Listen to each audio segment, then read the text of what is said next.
Hi guys, welcome back to my channel. আমি মহিমা। আমার আর একটা নতুন ব্লগে সবাইকে স্বাগত জানিয়ে ব্লগটা শুরু করছি। এখন বাজে সকাল 6টা মতন, আর আপনাদেরকে সাথে নিয়ে কিন্তু ব্লগটা শুরু করলাম। আমার ব্লগ যদি ভালো লেগে যায় তো অবশ্যই চ্যানেলটা সাবস্ক্রাইব করবেন, আর যারা করে রেখেছেন তাদেরকে অসংখ্য অসংখ্য ধন্যবাদ।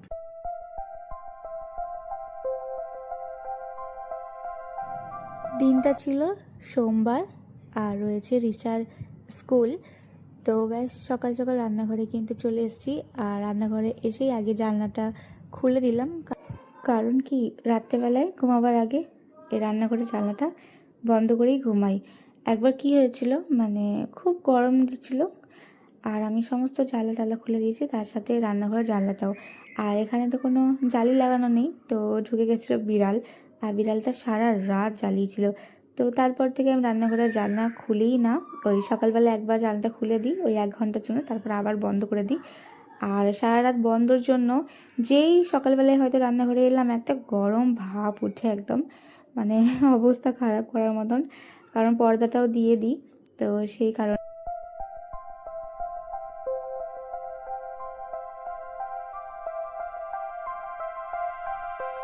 আর স্কুলের টিফিন বানালাম স্যান্ডউইচ। তো ব্যাস টিফিনটা একদম রেডি হয়ে গেছে, আর ওকেও আমি রেডি করিয়ে দিয়েছিলাম, আর দিয়ে দিচ্ছি ওকে দুধ চকোস, কারণ স্কুল যাওয়ার আগে দুধ আর চকোসই খাই। তো ব্যাস একদম ও রেডি হয়ে গেছে, আর রয়েছে ওর বাবা ঘরে। তো ওর বাবা ওকে ছেড়ে দিয়ে আসবে। আর 7টার আগেই একদম ঝমঝম করে বৃষ্টি পড়ছিল, আর এই যে স্কুল যাওয়ার সময়, মানে 7টা 10-এ স্কুল থেকে বেরোলো, তো বৃষ্টিতে একদম ছাড়িয়ে গেছে। ভালোই হলো, না হলে স্কুলটা একদম অ্যাবসেন্ট হয়ে যেত। তো ব্যাস এখন বাজছিল কিন্তু সকাল 8টা মতন, আর আমি সকাল 8টা থেকে একদম কাজ স্টার্ট করলাম একদম 9টা, মানে প্রায় 1 ঘন্টা আমার টাইম লাগলো। জানো তো, আমি না মানে অনেকগুলো ব্লগ দেখেছি, তো বলে 1 ঘন্টার মধ্যে সমস্ত কাজ কমপ্লিট হয়ে যাবে। তো আমি শুধু ভাবতাম 1 ঘন্টার মধ্যে কি কাজ কমপ্লিট হয়। তো আজকে সত্যি দেখে নিলাম যে হ্যাঁ, 1 ঘন্টার মধ্যেও কিন্তু কাজ কমপ্লিট হয়। যেমন আজকে আমার কমপ্লিট হয়েছে। সবার আগে আমার মেয়েকে পাঠিয়ে দিলাম ওর বাবার সাথে ঘুরতে, আর আমি সমস্ত কাজ কমপ্লিট করে নেব। আর এই যে বিছানায় চলে এসেছি, মানে বিছানা চাদরটা আগে চেঞ্জ করে নিলাম, রেখে দিচ্ছি ব্ল্যাঙ্কেট, এই দিকটা রেখে দিলাম বালিশ, আর ওই দিকটা রেখে দিলাম বালিশ। তো ব্যাস এখানে আমার একদম বিছানাটা পরিষ্কার হয়ে গেল, কারণ বিছানা না পরিষ্কার হলে মনেই হয় না যে ঘরটা আমার পরিষ্কার হয়েছে বলে। তো ব্যাস ড্রেসিং টেবিলের কাছে চলে এসেছি, আর এটা একটু পরিষ্কার করে রেখে দেবো, কারণ কি রোজ রোজই পরিষ্কার হয়। ওই গেছিলাম বাইরে, তো সেই কারণে পরিষ্কার করা হয়নি, আর একদম নোংরা জমে গেছিলো। 1-2 দিন পর না করলেই পুরো নোংরা জমে যায়, কারণ এই জন্য ওই মেয়েদেরকে হয়তো সাজালাম, পাউডার হয়তো মাখিয়ে দিলাম, এদিকটা উড়ে চলে যায় বা চুল চলে যায়। এখন তো খুব চুলের মানে চুল ঝরেছে, আমার একটা প্রবলেম, তো হয়তো চুল চলে গেল, তো সেই কারণে রোজ রোজ পরিষ্কার করতে হয়। আর কোনাটাও ভালো করে একটুখানি ঝাড় দিয়ে দিয়েছি, আর একবার আয়নাটা ভালো করে মুছে নেব। আর এগুলো সমস্ত কিন্তু ব্যাগের মধ্যে ছিল, তো এগুলো সব সাজিয়ে সাজিয়ে রেখেছি আমি। তো তারপর একবার পরিষ্কার করে নিই। আর এই যে শোপিসগুলো একটু একটু করে পরিষ্কার করে নিচ্ছি। এটা আমার ফটোর ফ্রেম, এটা একদম পাথরের, একদম ধ্যান দিয়ে রাখতে হয় যে হাত থেকে পড়ে যেন না যায়, কারণ এইটা প্রায় 9 বছর হতে যাচ্ছে এই পাথরের এটা। তো ভালো করে রাখি। তবে আয়নাটা ভালো করে একটুখানি মুছে নিই, আর এই যে এই পাশটা একটুখানি মুছে নেবো। আর এই যে তাড়াতাড়ির মধ্যে কাজ এটাই হয়, হাত মানে পড়ে যাচ্ছিল জিনিসপত্র, মানে তার আগেই আমি এগুলো সব গুছিয়ে দিয়েছিলাম সেই কারণে। আর এদিকটাই মানে পরিষ্কার করা ছিল। আর সত্যি ব্লগটা দেখেই আমার হাসি পাচ্ছিল যে কি হচ্ছে আমার সঙ্গে তাড়াতাড়ি কাজ করতে করতে। আর আমি না খুবই একটুখানি আস্তে আস্তেই কাজ করি, ঠিক আছে, কিন্তু আজকে আমি তাড়াতাড়ি এই জন্য কাজ করছি কারণ আমার মেয়ে আছে বাইরে, আর ও ঘরে চলে এলো, ব্যাস হয়তো খাবার খাওয়াতে হবে বা আগে পিছু ঘুরে বেড়াবে, তো সেই কারণে আমি তাড়াতাড়ি করে কাজ করছি। তো ব্যাস এখানে সমস্ত কিন্তু ক্রিম পাউডার আমি রেখে দিলাম, যেমন আমার রোজ রোজ রাখা থাকে। তো ব্যাস এই দিকটা একদম পরিষ্কার হয়ে গেছে। আর এবার এই যে র্যাকটা আছে, এই র্যাকটা ভালো করে পরিষ্কার করে নেবো। আর যেহেতু আমি রবিবার দিনকে পুরো ঘরটা ডিপ ক্লিন করি, আর রবিবারটা আমি ছিলাম না, মানে এসেছিলাম ওই দুপুরবেলায়। তো দুপুরবেলায় এসে পরে তো প্রচুর একদম টায়ার্ড ছিলাম, তো আমার কাজ করতে একদম ইচ্ছা করছিল না। তো সেই কারণে এই সোমবারটাই ভাবলাম যে পুরো ডিপ ক্লিন করি। আর সোমবারটা না খুবই ব্যস্তর একটা টাইম, কারণ স্কুল আছে, আর সেই কারণে আর সপ্তাহের প্রথম দিন স্কুল, অ্যাবসেন্ট তো করাবো না, যেতেই হবে। তো তার সঙ্গে সঙ্গে আমি ভাবছি ঘরের কাজও হবে আর এদিকে সব কিছু রান্নাবান্না স্কুল টিস্কুল সবই হবে। তো সেই কারণে আজকে সোমবারে আমি পুরো ঘরটা ডিপ ক্লিন করে নিলাম। আর এই যে একটু একটু করে ঝুল জমে গিয়েছিলো, এগুলো সব পরিষ্কার করে রেখে দিই। আমি ঝুল এমনিতে মানে জমতে দিই না, যখনই হয়তো একটুখানি ঝুল দেখতে পাই সঙ্গে সঙ্গে পরিষ্কার করে নিই, যাতে মানে বেশি যেন না বেড়ে যায়। নাহলে আমার বর আছে, ও তোমাকে দেখলেই বলবে যে তুমি এটা কেন পরিষ্কার করোনি, সেই কারণে। তো ব্যাস এই পাশের রুমে চলে এসেছি, আর পাশের রুমেও আয়নাটাকে ভালো করে পরিষ্কার করে নিলাম। এই সাইডগুলো একদম পরিষ্কার করে রেখে দিচ্ছি, কারণ এইটাও একই সমস্যা, মানে একদম ছোটো ছোটো একদম মানে মাকড়সা আছে, ঝুল জমে যায়। এক দু দিন পর পরই ওরা ঘর বানিয়ে নেয়, মানে মনে হয় না যে আমাদের ঘর, মনে হয় যে ওদেরই ঘর, ওরাই ঘর বানাবে। তো সেই কারণে আমাকে রোজ রোজ একদম পরিষ্কার করতে হয়। আর এই যে ভালো করে আমি আলমারিটা পরিষ্কার করলাম। আর এই ক্যামেরাটা নিয়ে গেছিলাম সাথে করে, কুলারের ওপরটাই রেখে দিয়েছি, পরে করে আলমারিতে রেখে দেবো। তো যাই হোক, কুলারটা আমি এখানে পরিষ্কার করা হয়ে গেছে। আর এই যে বিছানার চাদরটা একটু ঠিক করে নিলাম, আর সমস্ত ডলগুলোকে রেখে দিয়েছি সাজিয়ে সাজিয়ে, আর দিকটা রেখে দিয়েছি ইউনিকর্নটা। তো ব্যাস এই ঘরটা একদম কমপ্লিট। আর এই ঘরটা একদম অল্প অল্প নোংরা জমেছিল, মানে হয়তো ডিপ করে দেখলে বুঝে যাবে, নাহলে বুঝে যাবে না। তো আমি একটুখানি পরিষ্কার করে নিলাম। আর এই দিকটা যে ওয়ালের পেন্টিংটা রয়েছে, এটাই কিন্তু প্রচণ্ড ধুলো জমে যায়, মানে আমি ওই ঘরে ঝাড় দিয়ে দিয়ে একটুখানি ঝাঁটা দিয়ে ভালো করে পরিষ্কার করে নিই, এদিকটায় খুবই ধুলো জমে যায়। তো যাই হোক, আমার কিন্তু সমস্ত এই রুমের কাজ একদম কমপ্লিট।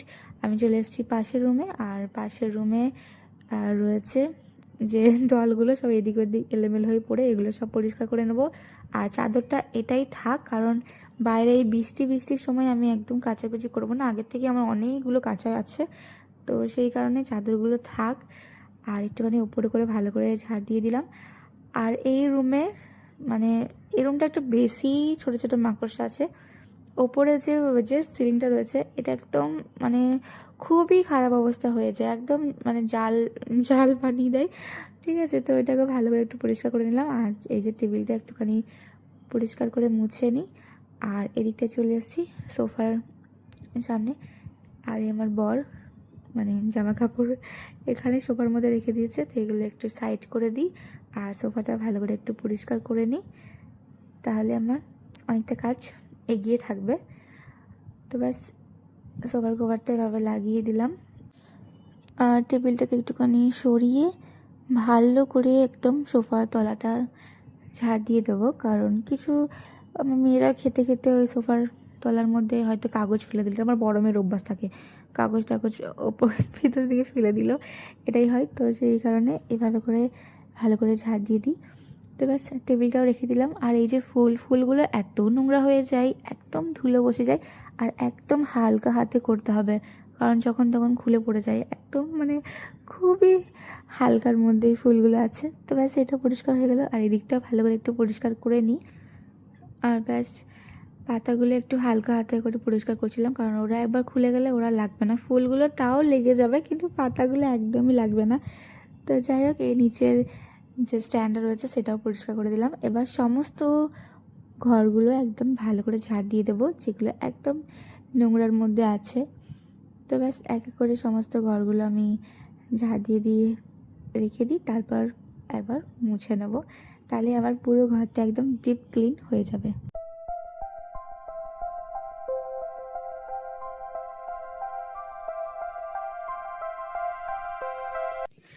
রুমটা ভালো করে একদম পরিষ্কার হয়ে গেছে। আর আমি কোথাও যাওয়ার আগে কিন্তু ঘর দুয়ার সব পরিষ্কার করে যাই, তারপর হয়তো এলাম, তারপর ঘরগুলো আবার ভালো করে পরিষ্কার করতে হয়, কারণ আমি এটাই হয় মানে ভাবি যে পরিষ্কার করে যাব, তো এসে পরে দেখবো যে পরিষ্কারই আছে, কিন্তু থাকে না, একদম নোংরা হয়ে যায়। জানি না কেন এতটা নোংরা হয়ে যায়, একটা মানে কেমন একটা লাগে যে যতক্ষণ না ঘর পরিষ্কার হয় ততক্ষণ একদম কিছু কাজ করতে ইচ্ছাই করবে না। আর এই যে দুটো টুল নিয়ে এসেছিলো আমার মেয়েরা, তো ওদেরকে এখন এখানে রেখে দিলাম।